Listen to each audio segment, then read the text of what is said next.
ஜெபிக்கலாம். மகா பரிசுத்தம் இருக்கிற நல்ல கர்த்தாவே, அப்பா பிதாவே, எங்கள் வாசிக்க கேட்டு இந்த வசனத்தை நீங்கள் தியானிக்கும் பொழுது எங்களோடு கூட பேசுவதை ஜெபிக்கிறேன். கர்த்தாவே, எந்த நோக்கத்தோடு கூட கர்த்தாவே இந்த வசனங்கள் நாங்கள் இங்கே கேட்டோமோ அந்த நோக்கம் நிறைவேற உதவி ஜெபிக்கிறேன். கர்த்தர் வழி நடத்தும் பலப்படுத்தி பேசுகிற ஜெபங்களால் பிதாவே, ஆமென். நம்ம எல்லாருக்குமே தானியேலுடைய கதை எல்லாருக்குமே நல்லாவே தெரியும். தானியேல் எப்பேற்பட்டவர், எத்தனை வேலை ஜெபிக்கக்கூடியவர், எவ்வளவுக்கு தேவனோடு கூட உறுதியாக இருந்தவர் என்று நல்லாவே தெரியும். தானியேல் என்ன செய்யறாருன்னா, ராஜா ஒரு சாப்பாடு கொடுக்கிறாரு. அந்த போஜனத்தை அவர் தவிர்க்கிறார், சாப்பிடுவதற்கு தவிர்க்கிறார். இந்த தானியேல் இந்த ராஜ அரண்மனையில கொடுக்கக்கூடிய அந்த போஜனம் அப்படிங்கிறது ரொம்ப டிஃப்ரெண்ட் கைண்ட் ஆஃப் ஃபுட்டு. நல்ல என்ன சொல்ல, பெரிய ஒரு ஃபுட்டு, பெரிய ஒரு பந்தி. அதுல பலவிதமான போஜன பதார்த்தங்கள் அடங்கி இருக்கக்கூடிய ஒரு பந்தி. அந்த பந்தியில இவர் இருக்கிறார். சரி, இந்த பந்தியில் அங்க கொண்டு வந்து இவருக்கு முன்னாடி வைக்கப்படுது. அதை சாப்பிடுவதற்காக இவர் தயக்க முடிகிறார், சாப்பிட மறுக்கிறார். இந்த சாப்பாடை நான் சாப்பிடக்கூடாது. காரணம் என்னன்னு பார்த்தா, காரணம் இந்த ஆகாரம் அப்படிங்கிறது யூத முறைப்படி பார்க்கக்கூடாது. அதாவது மோசையினுடைய சட்டத்திட்டத்திற்கு கீழ்ப்படிந்து பார்த்தால் யூத முறைப்படி இந்த ஆகாரத்தை சாப்பிடக்கூடாது. ஏன்னா தேவனுக்கு விருப்பமில்லாத ஒரு உணவு. இனி ஒண்ணு, இந்த ராஜா எப்படிப்பட்டவர், விக்கிரகத்தை ஆராதிக்கக்கூடியவர். இந்த போஜன பதார்த்தங்கள் விக்கிரகங்களுக்கு படைக்கப்பட்ட அந்த ஒரு இதுல தான் இருக்குது. இவரு இந்த போஜனத்தை பார்க்கும் பொழுது இந்த விக்கிரகத்துக்கு படைக்கப்பட்டதை என்னால உண்ண முடியாது, அந்த ஒரு கண்ணோட்டத்தில். சோ இப்பேற்பட்டதான இதுக்கு பின்னாடி இப்பேற்பட்டதான காரணங்கள் இருக்குது சாப்பிட மறுப்பது.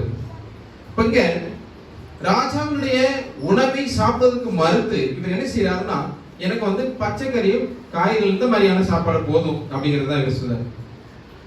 இந்த ஒரு விதமான வார்த்தைகளை சொல்லிக்கிட்டு இவர் இருக்காரு. இவர் இங்க இந்த போஜனத்தை வேண்டாம் அப்படின்னு சொல்லக்கூடிய மெயினான காரணம் என்னன்னு சொன்னா, அது தேவ சித்தம் அல்லாத உணவு, தேவனுக்கு சித்தம் அல்லாத ஒரு உணவு. இந்த தேவனுக்கு சித்தம் அல்லாத உணவை நான் என்ன செய்யக்கூடாது, என்னுடைய வாயை திறந்து சாப்பிடுவது அரிது அப்படின்னு செய்யறார். அதனால என்ன செய்யறாருன்னா, தன்னுடைய வாயை கட்டிக்கொள்கிறார். தன்னுடைய வாயை கட்டிக்கொள்கிறார். இந்த உணவை சாப்பிட்டதற்கு மறுத்து கொண்டு தன்னுடைய வாயை கட்டிக்கொண்டு இருக்கக்கூடிய தானியேலை இங்க பார்க்க முடியும். இங்க பலவிதமான ஃபோர்ஸ்ஃபுல்னஸ் நடக்குது. எப்படின்னா, அதிகாரத்தின் மூலமாக நிச்சயமா நீ சாப்பிடணும் அப்படிங்கிறதான ஒரு செயல் நடக்குது. ஆனாலும் அந்த அதிகாரத்திற்கு கீழ்ப்படியாமல் தேவனுக்கு இது சித்தம் அல்ல, ஆகவே எப்பேற்பட்டதான அதிகாரம் வந்தாலும் நான் இதை உண்ண மாட்டேன் அப்படின்னு சொல்லி என்ன செய்யறாரு, அதுல இருந்து விலகி நிற்கிறான். அதுல சாப்பிட மாட்டேன் அப்படின்னு சொல்லி ரொம்ப உறுதியான தேவன் நம்பிக்கையோடு கூட முடியாது அப்படிங்கிறதான ஒரு வார்த்தையோடு கூட இருக்கிறார். கடவுள் மீதான இருக்கக்கூடிய ஒரு அதீத ஒரு நம்பிக்கை, அளவுக்கு அதிகமான ஒரு நம்பிக்கை இவர் என்ன செய்து அந்த உணவை சாப்பிடுவதற்கு இவருடைய வாயை கட்டி போடுகிறார்.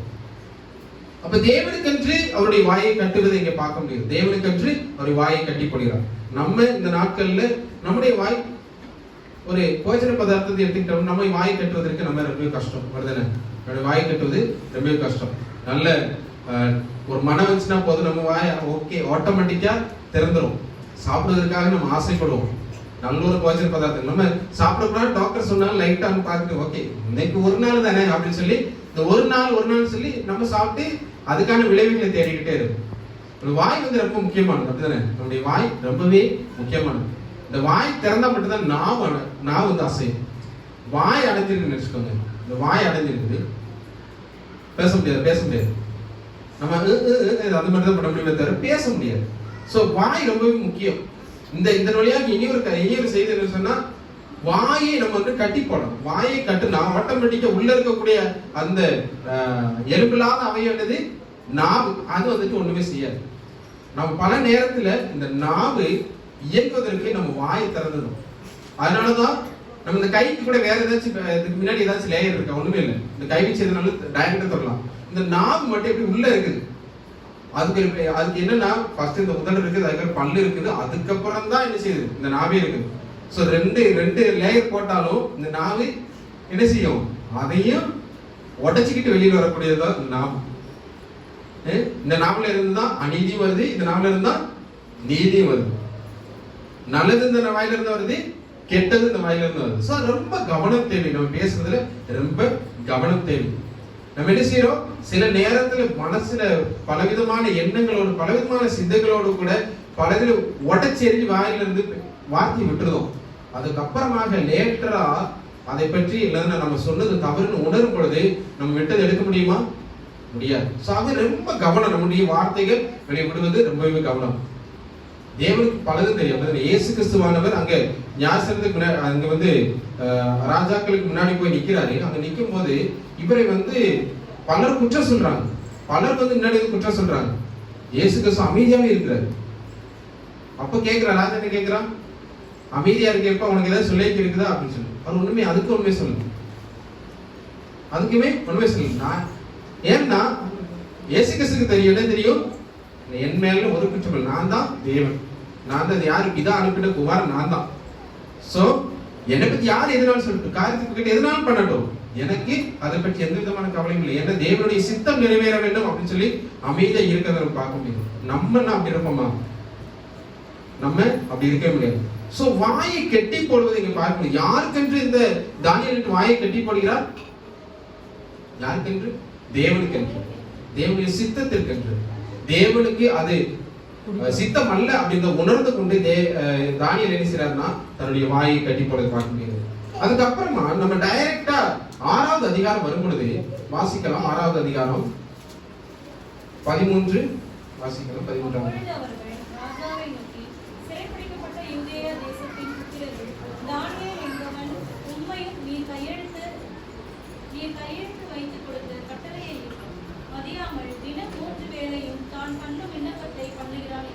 என்னன்னா தானியேல் வந்து ஜெபிக்க கூடாதுன்னு வருது. தானியேல் யாரை நோக்கி ஜெபம் பண்ணணும்? ராஜாவை நோக்கி. ராஜாவை சட்டம் வச்சிருந்தாரு, நீங்க யாரு கடவுள் அல்ல, நான் தான் உங்களுக்கு கடவுள், நீங்க என்ன நோக்கி விண்ணப்பம் பண்ணணும் அப்படிங்கிறதான ஒரு கோட்பாடு ஒன்று இருந்தார். சோ தானியேல் சில தேவனை நோக்கி தான் விண்ணப்பம் பண்ணுதார். சோ அது வந்து இந்த ராஜாவுக்கு வந்து என்ன ஆகுது, ட்ரிகர் ஆகும், அவன் பண்ணக்கூடாது. சோ அதனால என்ன செய்யறாங்கன்னா அதுக்கப்புறமா நீங்க பாத்தீங்கன்னா 16வது வசனத்தை வாசிக்கலாம். 16 அப்பொழுது ராஜா கட்டளையிட அவர்கள் தானியேலை கொண்டு வந்து அவனை சிங்கங்களின் கெபியிலே போட்டார்கள். ராஜா தானியேலை நோக்கி, நீ இடைவிடாமல் ஆராதிக்கிற உன் தேவன் உன்னை தப்புவிப்பார் என்றார். இங்க பார்க்கும்போது என்ன, தானியேல் ஃபர்ஸ்ட் முதல் அதிகாரத்தை எதுக்காக வாயை கட்டி போட்டார்?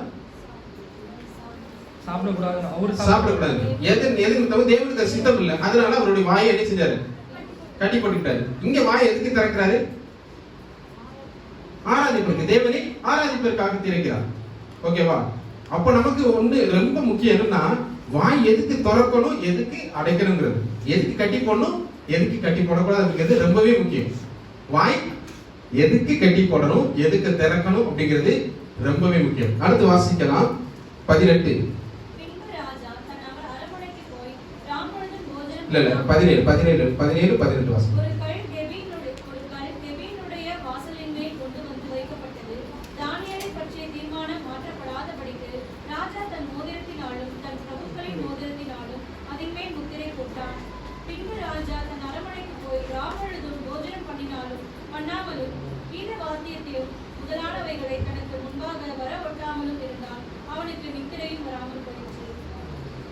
நம்ம பார்க்கும் பொழுது 20 முடி வாசிங்க. ராஜா கெபியின் கிட்ட வந்தபோது துயர சத்தமாய் தானியேலை கூப்பிட்டு, தானியேலே, ஜீவனுள்ள தேவனுடைய தாசனே, நீ இடைவிடாமல் ஆராதிக்கிற உன் தேவன் உன்னை சிங்கங்களுக்கு தப்புவிக்க வல்லவராய் இருந்தாரா என்று தானியேலை கேட்டார்.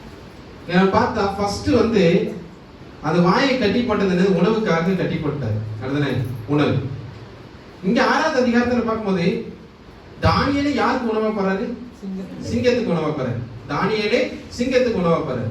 அந்த சிங்கத்துக்கு உணவா போகும் பொழுது அங்க தேவனானவர் தானியேலுக்காக யாருடைய வாயை கட்டி போட்டார்? சிங்கத்தோட வாயை. அப்ப நம்ம தேவனுக்கு என்று நம்முடைய வாயை கட்டும் பொழுது தேவனானவர் நமக்காக நமக்கு எதிராக வரக்கூடிய வாயை செய்யறது கட்டுவா. நம்ம இங்க கட்டுனா அங்க கட்டப்படும். அதுதானே மத்தேயு 22ல என்ன செய்யுது, நம்ம பூமியில எதை கட்டுறோம், தேவனுடைய நாமத்தினால எதை கட்டுகிறோமோ அது பரலோகத்துல கட்டப்படும். சோ நம்ம என்ன செய்யணும், தேவனுக்கென்று ஒவ்வொன்றை செய்தால், நிச்சயமாக நமக்கென்று தேவனானவர் செய்வார். இங்க எதுக்கு மட்டும் வந்து வாய் திறக்கப்பட்டது சொல்லப்படுது? ஆராதிப்பதற்காக வாய் திறக்கப்பட்டது சொல்லுது. ஆனா எதுக்கு கட்டப்பட்டது சொல்லுது? விரோதமாக வரக்கூடியவருக்கு கட்டப்பட்டிருக்க சொல்லுது. அது மட்டும் இல்ல, இங்க பார்க்கும்போது 19வது வசனத்துல, காலமே கிழக்கு வெளுக்கும் போது ராஜா எழுந்திருந்து சிங்கங்களின் கெபிக்கு தீவிரமாய் போனார். ரொம்ப ஸ்பீடா ஓடுதாரு. என்ன நடந்திருக்குமோ ஏது நடந்திருக்குமோ. ராஜாக்கு என்னன்னா, இவருடைய தேவன் வல்லமையானவர், கண்டிப்பா ஏதாச்சும் பண்ணிருப்பார். ஏதோ ஒரு அற்புதம் நடந்திருக்குன்னு ராஜாவுக்கு தெரிஞ்சுட்டு உடனே இவர் என்ன செய்யறாரு? ரொம்ப தீவிரமான ரொம்ப ஓடி போறது, விரைந்து ஓடி போறது, ரொம்ப பதிலடிச்சு ஓடி வந்து சொல்லணும். அதுதான் அந்த அளவுக்கு ஸ்பீடா வந்து இவர் என்ன செய்யறாருன்னா, இவனுக்கு என்ன ஆயிருக்கும் ஏதா. ஆனா ராஜாவுக்கு மேல ஒரு கன்சர்ன் இருந்துச்சு. இவன் தேவனுடைய குமார், இவனை வந்து இவனுக்கு ஒரு தண்டனை கொடுக்க ராஜா கொஞ்சம் வருத்தமா தான் இருந்துச்சு. ஆனால் இவனுடைய தேவன் வல்லமையானவர், இவனை விடுவித்தார் அப்படின்னு தெரிய ஓடி சென்று அங்க பார்க்கும் பொழுது அதான் கேட்கிறான், தானியேலே, ஜீவனுள்ள தேவனுடைய தாசனே, நீ இடைவிடாமல் ஆராதிக்கிற உன் தேவன் உன்னை சிங்கங்களுக்கு தப்பிக்க வல்லவராய் இருந்தாரா? வல்லவராய் இருந்தாரா அப்படிங்கிறது. அதான் இங்க கேட்கறது பாருங்க. தானியேலே, ஜீவனுள்ள தேவனுடைய தாசனே, ரெண்டு வார்த்தை. ஒன்னு பேர், இனி ஒண்ணு அடுத்தது சாட்சி. ஜீவனுள்ள தேவனுடைய தாசனே. அப்போ நம்மளுடைய வாழ்க்கை பிறருக்கு தெரிஞ்சிருக்கணும் யாருடைய தாசன் என்று. ஓகேவா? யாருடைய தாசனாக நம்ம இருக்கிறோம் அப்படிங்கிறது பிறருக்கு நிச்சயமாக தெரிஞ்சு. அதான் ஜீவனுள்ள தேவனுடைய தாசனே, நீ இடைவிடாமல் ஆராதிக்கிற, அதாவது நம்ம இடைவிடாமல் தேவனை ஆராதிக்கிறோமா அப்படின்னு சொல்லி தன்னை கொல்ல வந்த ராஜாக்கு முதல் தெரிஞ்சிருக்கு, தனக்கு தண்டனை தந்த ராஜாக்கு முதல் தெரிஞ்சிருக்கு. அதனால சொல்றாரு, நீ இடைவிடாமல் ஆராதிக்கிற உன் தேவன் உன்னை சிங்கங்களுக்கு தப்புவிக்க வல்லவரா இருக்கிறாரா அப்படின்னு. இருக்கிறாரா? நம்ம படம் நம்மள போட்டா இருப்பாரா? நம்மளை பற்றி இப்படி சாட்சி சொல்ல முடியுமா? வந்து எழுப்பு கூட கிடைக்காம இருக்கும். நம்ம ஆராதிக்கக்கூடிய தேவனுக்கு நம்ம உண்மையோடு கூட இருக்க வேண்டும். அவருடைய வார்த்தைகளுக்கு கீழ்ப்படிந்து நாம் காணப்பட வேண்டும். உடனே தானியேலை கேட்டதுமே தானியேல் என்ன செய்தார்?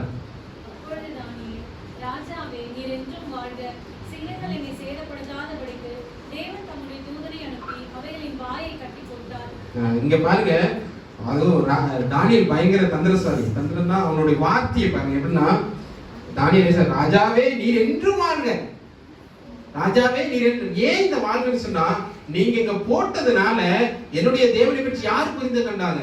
நீங்க புரிந்து கொள்வதற்கு நீங்களே ஒரு வழிவகுத்து தந்தீங்க. அப்படிதானே? அவங்கதான் சிங்கக்கபில போட்டது. நீங்க போடுங்க, தேவன் விடுவிக்க வல்லவரா இருக்கிற உங்களுக்கு காட்டி தரணும் தானியேல் சொல்லல. அங்க ராஜா போடுதாரு. ராஜா வந்து சிங்கத்துக்கு இடையில போட்டாரு. போட்டதுக்கு ஒரு சிங்கத்தினுடைய வாயை வந்து தேவனான கட்டி போட்டாரு. அப்போ தானியேலை பார்க்கறதுக்கு ஓடி இருந்த ராஜா, தானியேலே உன்னை விடுவிக்க உன்னுடைய தேவன் வல்லவரா இருக்கிறார் கேட்டதுக்கு அப்புறம் இவன் அதை விட சூப்பரா என்ன சொல்றான்? ராஜாவே நீர் வாழ்க, நீங்க போட்டீங்க, ஆனா என்னுடைய தேவன் என்ன செஞ்சாரு? என்னுடைய ஜீவனுள்ள தேவன் என்ன செஞ்சாரு? தூதர்களை விட்டு, அவர் வரல, தூதர்கள் போது இதெல்லாம் பாக்குறீங்க, அவரே நேர்ல வந்து பண்ணணும்ல, அவருடைய தூதர்கள் போதும். தூதர்கள் வந்து என்ன செஞ்சிட்டாங்க? எனக்காக இங்க நின்னாங்க. நம்மளுடைய வாழ்க்கையில இதே போலதான். நம்ம தேவனுக்கென்று உண்மையோடு கூட இருக்கும் பொழுது தேவனானவர் நமக்கென்று அற்புதங்களையும் அதிசயங்களையும் செய்வார். நம்ம ஒவ்வொன்றையும் நம்ம வாசிக்கும் பொழுது ரொம்ப கவனமாக வாசித்தோம்னா பல அர்த்தங்கள் உள்ள ஒரு வார்த்தைகள் தான் இந்த தானியேலுடைய இந்த வசனங்கள். நம்ம தேவனுக்கு முன்னாக ஒவ்வொன்றையும் செய்வது, தேவன் நமக்கு ஒரு விடுதலை தரும் பொழுது நம்ம என்ன செய்யணும்? அவருக்கு ஒரு சாட்சியாக மாற வேண்டும்.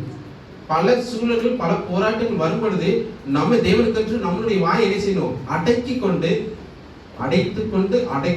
கட்டி கொண்டு இருந்தோம்னா தேவனானவர் நமக்கென்று நமக்கு எதிராக வரக்கூடிய பல நாவுகளையும் கட்டி போடுவதற்கு வல்லவராக இருக்கிறார்.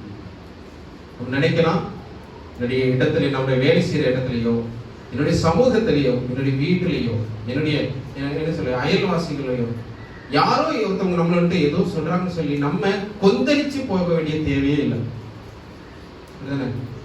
நம்ம தேவனுக்கென்று அமைதியாக இருக்கணும். நம்மளுடைய வாயை அந்த நேரத்தில் நம்ம கட்டி போட்டுட்டோம்னா தேவனானவர் என்ன செய்வாரு? அங்க கிரியை செய்து கொள்வார். இங்க தானியேல் வந்து ஓடி வந்து அவனுக்கு நைட்டெல்லாம் சரியா தூக்கம் இருந்திருக்கு. இல்லைன்னா அதிகாலமே எழுப்பி இப்படி ஓடி வர வேண்டிய தேவை இல்லை. நைட்டெல்லாம் யோசிச்சுக்கிட்டு இருந்திருக்கும். அடுத்தானே என்ன நடந்தது ஓடி வாரான், ஓடி வந்து பார்க்கறது கடவுள் ஏதாச்சும் ஒன்று பண்ணியிருப்பாரு அப்படிங்கிறது. சோ அந்த ஒரு இது நம்மளை பார்த்து பிறர் என்ன செய்யறது, நம்முடைய தேவனுடைய மகிமையை அறிந்து கொள்ள வேண்டும் அப்படின்னா நம்ம அப்பேற்பட்டதான ஒரு வாழ்க்கையை நம்முடைய ஜீவிதம் காணப்பட வேண்டும். தானியேலை தேவனானவர் விடுவித்ததை அங்கே பார்க்க முடியும். சோ இப்பேற்பட்டதான ஒரு ரட்சிப்பு, இப்பேற்பட்டதான ஒரு விடுதலை தேவனால் மட்டுமே தான் நமக்கு தர முடியும். சோ நம்ம ஆராதிக்கக்கூடிய தேவன் எப்பொழுதுமே வல்லவராக இருக்கிறார். நம்ம எப்போதுமே அதை உணர்ந்து கொண்டுதான் ஆராதனையில் பங்கெடுக்கிறோம், ஆராதனையில் நம்ம சேர்ந்து வரணும், ஆராதனையில் நம்ம இருக்கணும். ஒவ்வொரு துதி பாடல்களை பாடணும், நாம் வாய் திறந்து பாடுவது தேவனை மகிமைப்படுத்திருக்கிறதா தவிர என்னையோ மியூசிக் வாசிக்கக்கூடிய அவரையோ இல்லை இந்த பயிரங்கத்தினர்கள் அல்ல, அவங்களை பிரீதிப்படுத்துறதுக்காக நம்ம ஒண்ணுமே செய்யல. நம்ம இங்க வந்து நம்மளுடைய நாவு திறந்து தேவனுக்கே மகிமை அப்படின்னு சொல்லி பாட்டை பாடணும்னு சொன்னா அது தேவனுக்கு தான் மகிமையை தவிர இங்க இருக்கக்கூடிய அஜிக்கோ ராம்கோ இல்லைன்னா ஷர்லா இல்லைன்னா அருணா இவங்களுக்கான மகிமை அல்ல, பயிரங்கத்திற்கான மகிமை அல்ல. இது நமக்கான, நம்ம பாடும் பொழுது தேவனுக்கு தான் மகிமையை பாடுவோம். சோ தேவனுக்கு என்று மகிமையோடு கூட நம்ம பாடுவதற்கு நம்முடைய வாய்களை திறந்து பாடுவது தேவனுக்கு பிரீதியை கொடுக்கும். வாய்களை திறந்து ஜெபிப்பது நமக்கு நன்மைகளை கொடுக்கும். ஆகவே நம்ம ஆராதிக்கும் பொழுது தேவனுக்கு உண்மையோடு கூட உத்தமத்தோடு கூட இருந்து தேவனை ஆராதிப்போம். நம்ம வாய்களை திறந்து தேவனுக்கு என்று ஆராதிப்போம். எதற்கு அடைக்க வேண்டும் அதுக்கு அடைத்துக் கொள்வோம். திருச்சபைக்கு வரும் பொழுது தேவனுக்கு என்று மட்டுமே நம்முடைய வாய்கள் திறக்கப்படட்டும், தேவையில்லாத காரியங்களுக்கு திறக்கும். நம்முடைய வாய் ஆவசியத்திற்கும் அனாவசியத்திற்கும் தேவைக்கும் தேவையில்லாததற்கும் திறக்கக்கூடியது.